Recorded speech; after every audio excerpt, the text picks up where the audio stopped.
Hey guys, as you can see from the title of this video today, we're doing a hair trim video. This is such an easy process. I trim my hair by myself all the time because I don't trust anyone with trimming my hair. It gives me anxiety to think of someone taking a pair of scissors to my hair. But I guess at some point I have to overcome my fears. Anyway, to trim your hair today, you need 3 items: hair scissors, a white tooth comb, and a small comb.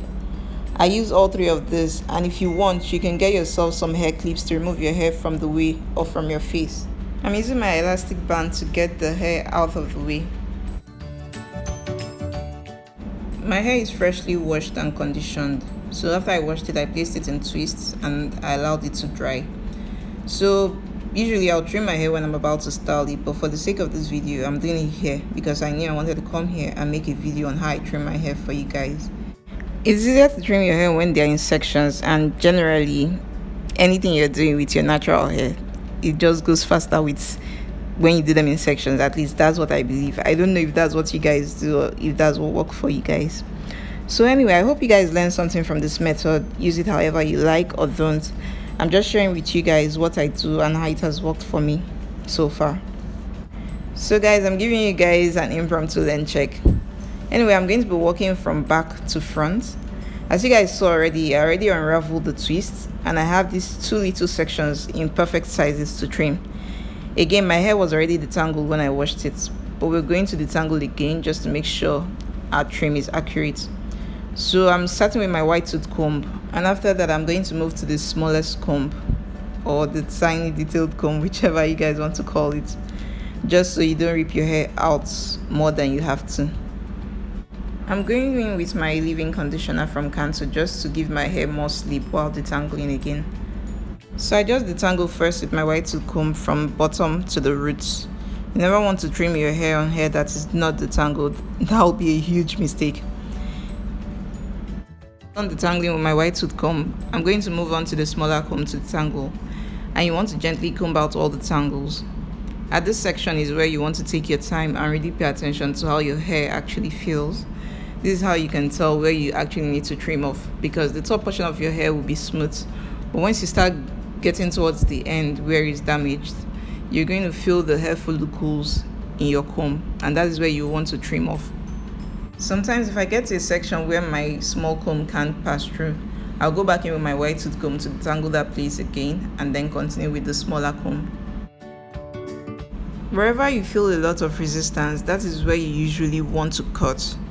But sometimes our hair can be a bit more coarse, so you want to make sure it's not just your hair texture you're feeling, it's actually split ends or your damaged hair.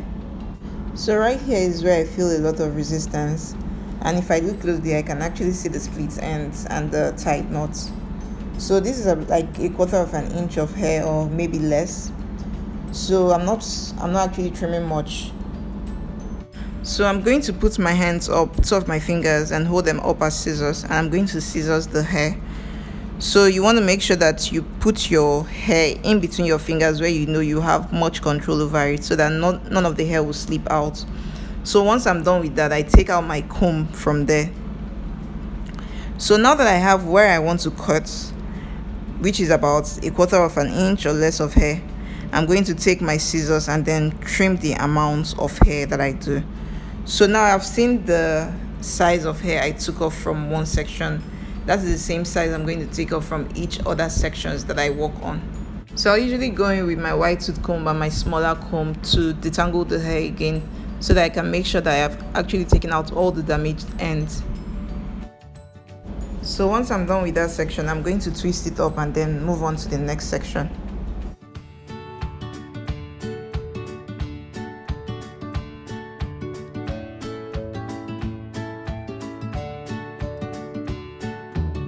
So I'm moving on to the next section, and I'm going to repeat the same process I did all over again. I'm starting off with my white tooth comb to detangle, and after that I'm going to move in with my smaller brush to detangle that section. I already applied a little bit of my leave-in conditioner to give me more sleep while I'm detangling my hair. So once I'm done detangling with the smaller comb, I'm going to scissors my hair in between my fingers. Make sure that wherever you place your hair is where you have much control. Then I'm going to take my hair scissors and then I'm going to trim off the damaged ends. So once I'm done trimming off that section, I'm going to go back in with my wide tooth comb and my smaller comb to make sure that I've trimmed off all the damaged ends. And after that, I'm going to take a little bit of leave-in conditioner and apply it to that section and then twist it up. After I finished twisting, I later decided to go in and do some Bantu knots. So next, I'm repeating the same process I did all over again. I've gone in with a little bit of leave-in conditioner to give me more slip while detangling the hair. And for the detangling process, I'm using my wide tooth comb and my smaller brush. So when I'm done detangling with the wide tooth comb and the small comb, I'm going to go in with my hair scissors and then trim off the bad ends. So guys, remember I said that not all resistance means that the hair is damaged. Sometimes it might just be your hair texture. So be sure of which is it before you go ahead to trim off. So once I'm done trimming that section, I'm going to twist it up and make it into a Bantu knot.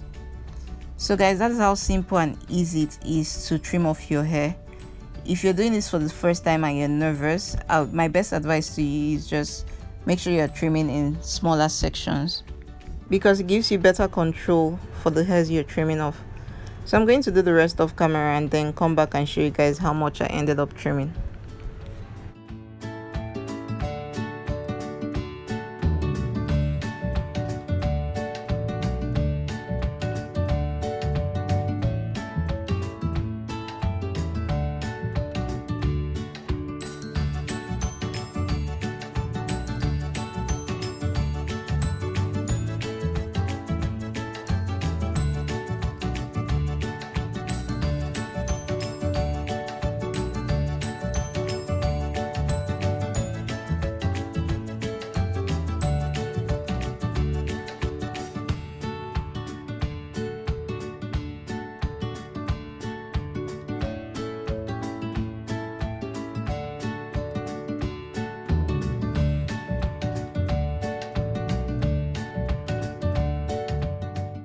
So this is the amount of hair I got rid of. I ended up taking out about 1/4 inch of hair. So guys, anything you use will be listed down in the description box. This is what works for me, and I hope you guys learned something. Thank you so much for watching, and I'll see you on my next one.